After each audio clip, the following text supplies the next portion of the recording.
Rain ticked against the corrugated metal door like a clock you could hear but couldn't stop. Naomi Carter kept her back to the storage room wall palms tight around a server's checkbook as if it could block a punch. Across the narrow space, Victor Hale leaned on the edge of his desk, tapping one knuckle against the wood. The light overhead was the color of old honey. It threw hard shadows across his face. "You know why you're here, right?" he asked, voice even friendly in the way a gun can look harmless on a coffee table. Naomi swallowed. The room smelled like paper sugar fryer oil that wouldn't wash out of a shirt no matter how you tried. No window. No air. Just Victor. "No, sir. I just clocked out." He smiled without showing teeth. "Funny thing, I heard you had a chat with a stranger yesterday. Booth 7. Guy in a hoodie." A cold line ran down her spine. She pictured Lila asleep at home, hair smelling like raspberry shampoo, a pink nightlight, casting small stars on the wall.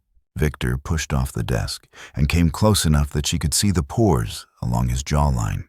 "People don't always understand that silence can be the best insurance," he murmured. "For themselves, for the people they love. Are we clear?" She kept her eyes steady. Crystal. Someone pushed through the kitchen door. A burst of clatter and voices rushed in and died just as fast when the door swung shut. Victor stepped back suddenly, all business. "Good. Finish your side work."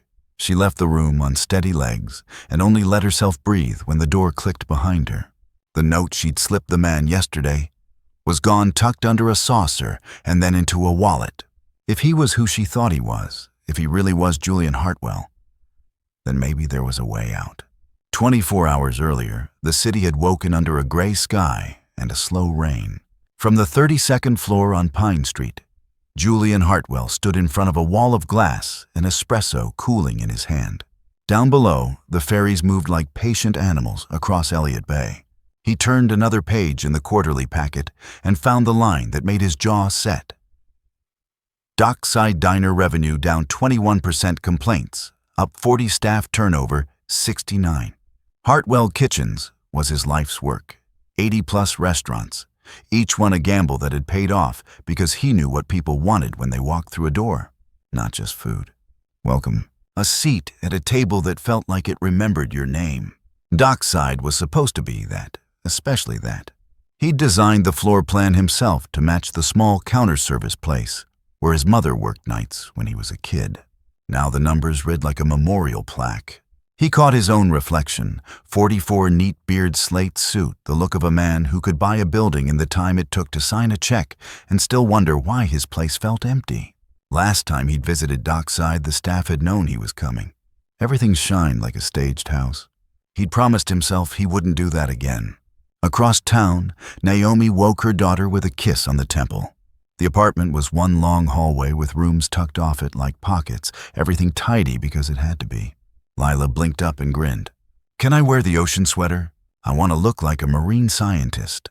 "Absolutely," Naomi said, fishing the blue knit from a drawer with the ease of someone who'd learned to make every dollar and every minute stretch.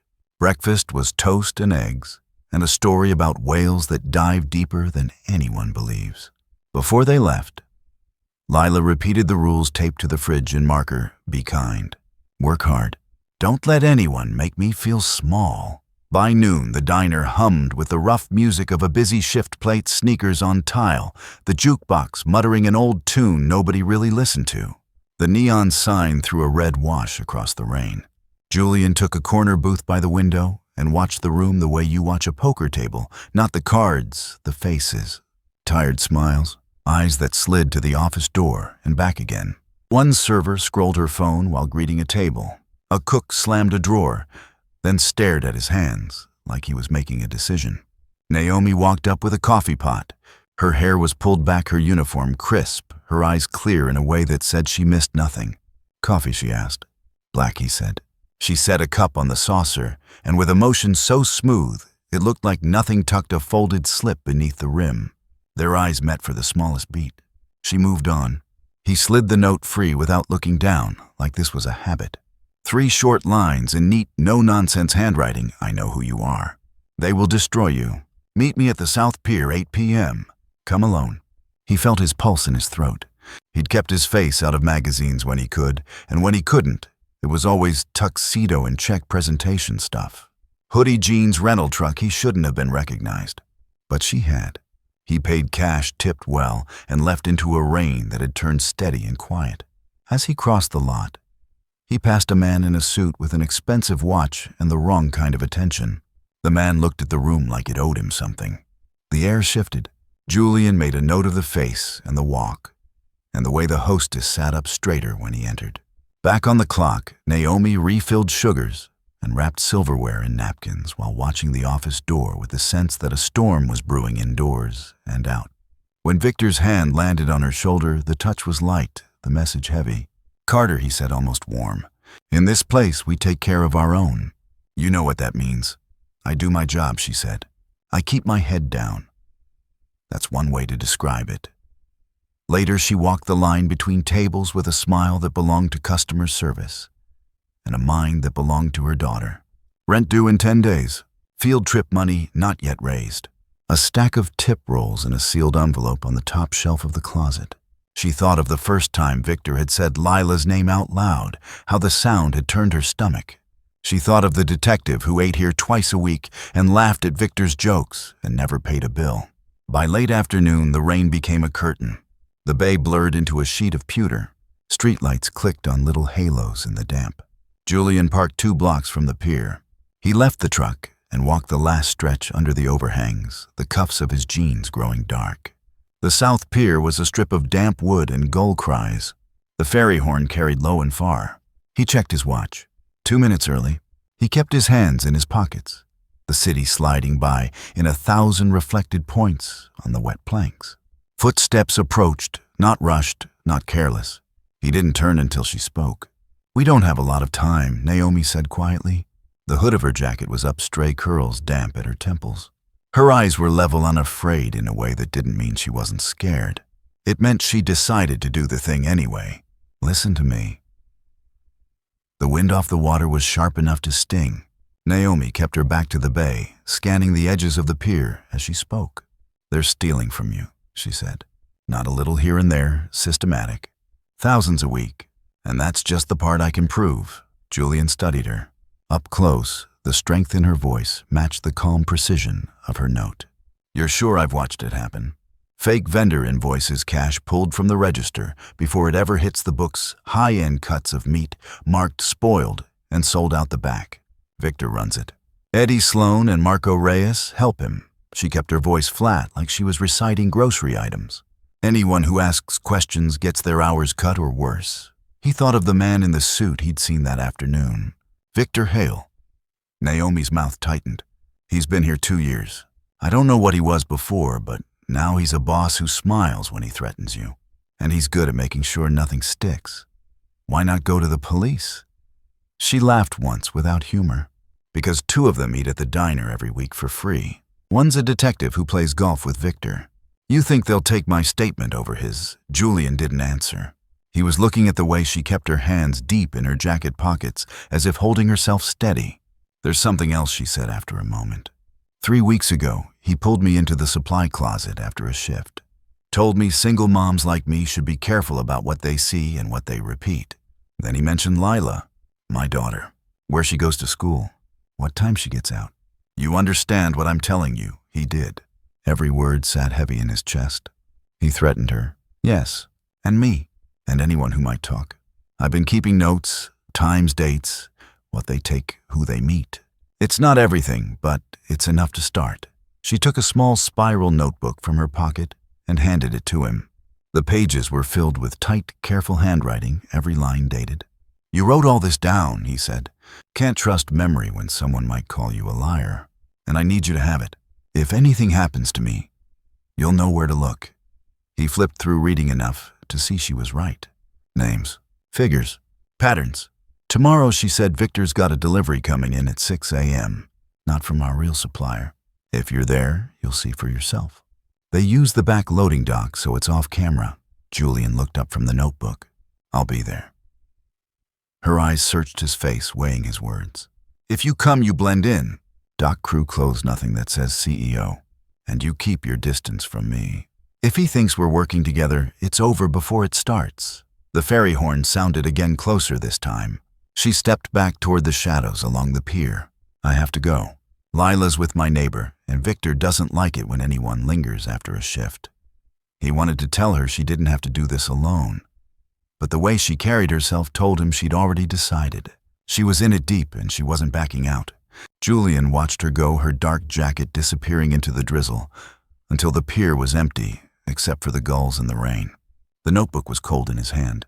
By the time he got back to the rental, his mind had already built the morning where to park, which angle to shoot from, how to keep his presence invisible.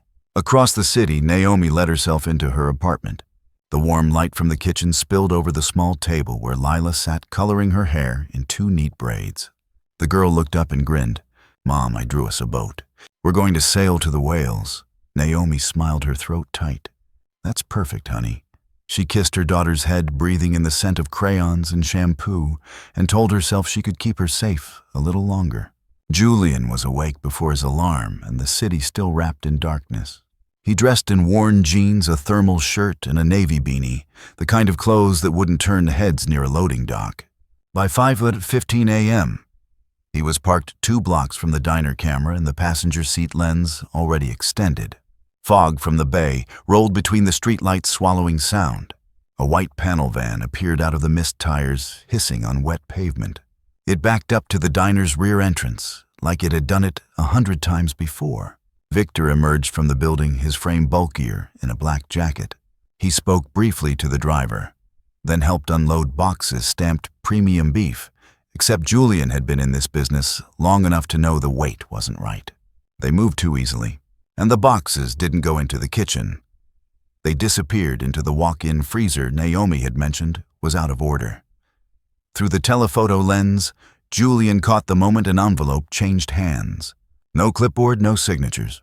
Just cash for whatever was in those boxes. His phone buzzed with a single text from Naomi. "You see it." He typed back, "Got it." 20 minutes later, the van slid away into the fog and Victor vanished inside. Julian stayed put, reviewing the shots on the camera's screen, clear enough to make a case if you knew what you were looking at. Across town, Naomi poured coffee for a table of dock workers like nothing had happened. Her hand stayed steady, but she was counting the minutes until the breakfast rush was over. By 10, Victor was in his office with Eddie Sloan. The door was closed, but through the small pane of glass, Naomi could see Eddie laughing at something Victor said. When Victor looked up and caught her glance, his smile flattened into something cold. At the far end of the counter, Martha Green, 61, hair in a no-nonsense bun, slid a plate toward Naomi. "You've got that look again," she said under her breath. "Like you're about to run into traffic." Naomi forced a grin. "Just tired." "Sure," Martha said the word, meaning I don't believe you, but I'll let it go. After her shift, Naomi walked the 4 blocks to Lila's school umbrella, low against the drizzle. Lila's face lit up when she spotted her backpack bouncing. "We're doing a science fair. I want to make a volcano." "That sounds messy," Naomi said, smiling despite herself. That night, after Lila was asleep, she pulled the blinds and called Julian from the corner of her couch. "You got what you need. I got enough to be dangerous," he said, "but not enough to take him down for good." "Then we keep going," she told him. "I'll try to get a look at whatever's in those boxes next time." "That's too risky." "Julian, I'm already in it. The only way out is through." He didn't like it, but he didn't argue. They talked for another 20 minutes about Victor, about how the freezer was being used to store more than food, about Eddie's sudden new truck. And then the conversation drifted to Lila, to Naomi's favorite stretch of the waterfront, to the coffee stand Julian swore made the best espresso in Seattle. When they hung up, neither of them said goodnight. They just paused silent for a breath longer than needed before letting the line go dead. Julian sat in the rental truck the next morning, eyes on the diner's back door, replaying Naomi's voice from the night before. The only way out is through. By late afternoon, the sky had turned the color of slate, the kind that promised more than drizzle. He'd spent the day meeting with a corporate attorney and a friend who used to work for the FBI, both of whom told him the same thing if he had proof he needed to bring in federal authorities, not local cops with ties to Victor Hale. But proof meant more than a few photographs. At 5:30 p.m., Naomi called from a payphone 2 blocks away. He knows something. He's watching me every second. And Julian, he's planning something for the weekend. I heard him tell Eddie to clean house. It's not about mopping floors. Julian's grip tightened on the receiver. You think he's going to... I think I'm at the top of his list, she said flatly. That night, Julian positioned himself across the street from the diner, close enough to see inside through the rain-smeared windows. Naomi moved through the dining room with her usual calm efficiency, but he could see the way her eyes flicked toward the office door every few minutes. At 10 sharp, the front lights dimmed. Most of the customers were gone, just a pair of regulars lingering over pie. From the alley, a second vehicle arrived, this time a dark SUV. Marco Reyes got out, said something to Victor, then disappeared inside with a duffel bag. Julian stepped out of the truck, camera ready. Through the zoom lens, he caught a glimpse of Marco handing Victor several small, shrink-wrapped packages before locking the bag in the broken freezer. Naomi's text came a minute later. He's in a good mood. That's never good. Then nothing. At 10:45, she reappeared in the dining room, setting coffee in front of the last table. But when she turned, Victor was standing in the kitchen doorway, watching her with the stillness of a predator. He said something Julian couldn't hear, and she followed him back through the swinging door. Julian's chest tightened. He checked the street empty except for his truck and the SUV. He knew he couldn't just walk in without blowing her cover. Inside, Naomi's stomach knotted as Victor closed the kitchen door behind them. I've been thinking about loyalty, he said, leaning against the counter. How you can't buy it. You have to earn it. He stepped closer. And then there's betrayal. That's expensive.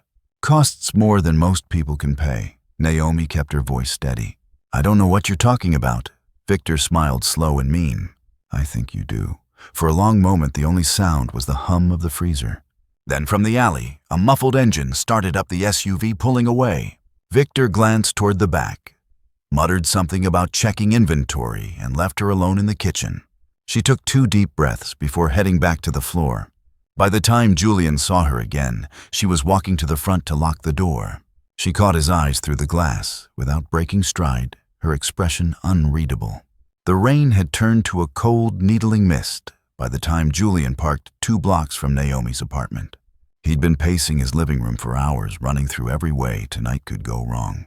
At 10:30 p.m., his phone buzzed. Now her message read, South Alley. He drove with his headlights off for the last half block, pulling into the shadow of a closed seafood market.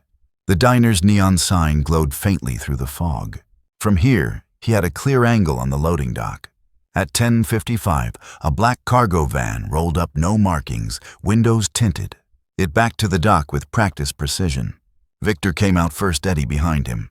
They moved quickly, hauling out more of the premium beef boxes Naomi had told him about. Only these weren't going in, they were coming out. Julian zoomed in with the camera, catching the moment a box split on a corner. Inside wasn't meat at all, but smaller cartons wrapped in brown paper. He caught the exchange, Victor handing the driver a thick envelope, the driver passing back another. Julian's phone vibrated again. Office door unlocked. Freezer key on the hook to the right. His gut tightened. She was inside. He checked the street empty and moved. The back door to the diner was propped with a milk crate. He slipped through the kitchen, the scent of grease and coffee still in the air, and into the narrow hall that led to the freezer. The key was exactly where she'd said. Inside the freezer wasn't cold, just racks of boxes like the one that had split on the dock. He snapped photo after photo, making sure to get serial numbers and shipping labels. Footsteps, voices. He killed the flashlight and slid behind a stack of crates just as the freezer door swung open. Victor's voice. We move the rest this weekend. After that, no loose ends. Eddie grunted something in reply. The door shut again, lock clicking. Julian waited a full minute before slipping back into the hall.